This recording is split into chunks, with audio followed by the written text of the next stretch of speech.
আমি আজকে একটা ডিমের হালকা পাতলা একটা ঝোল বানাবো। তার জন্য আমি প্রথমে যে কড়া বসিয়ে নিয়েছি, ডিম আলু আর পেঁপে একসাথে সিদ্ধ করে নিয়েছি। আর আমি একটা পেস্ট বানিয়ে নিয়েছি, তার মধ্যে আছে আদা, রসুন আর লঙ্কা, এইগুলো বেটেছি। প্রথমে আমি ডিমগুলোকে আগে ভেজে নেব।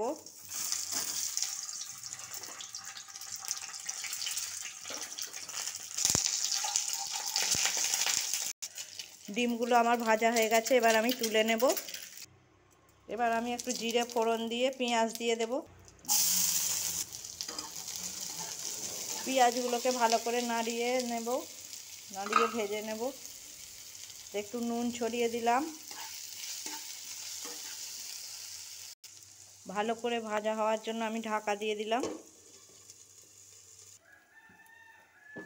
পেঁয়াজ ভাজা এবার আমার হয়ে গেছে। আগে থেকে আলু পেঁপে সিদ্ধ করে রাখা ওটা দিয়ে দিলাম। হলুদের গুঁড়ো দিলাম, ভালো করে মিক্স করে নিলাম। এবার জিরের গুঁড়ো দিয়ে দিলাম, ভালো করে নাড়িয়ে নিলাম।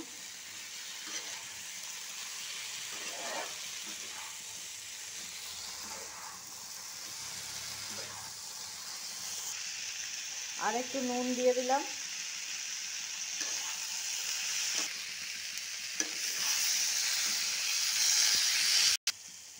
এবার আদা রসুন কাঁচা লঙ্কার পেস্টটা দিয়ে দিলাম।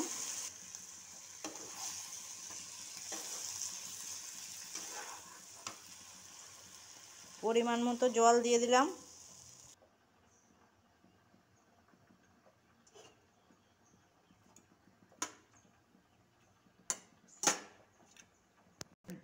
এবার ডিমগুলোকে দিয়ে দিলাম।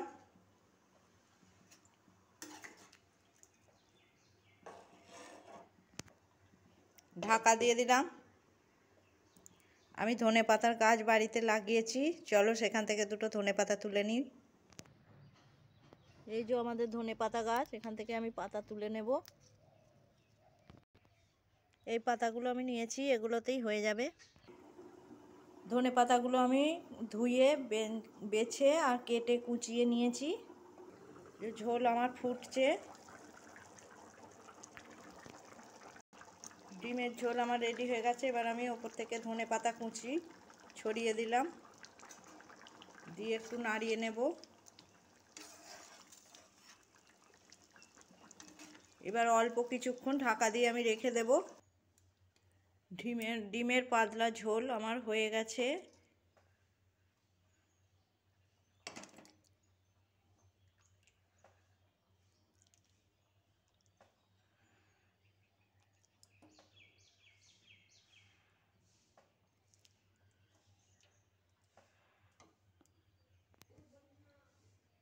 এই যে আমার রান্না হয়ে গেছে, ডিমের ঝোল আমার রান্না হয়ে গেছে।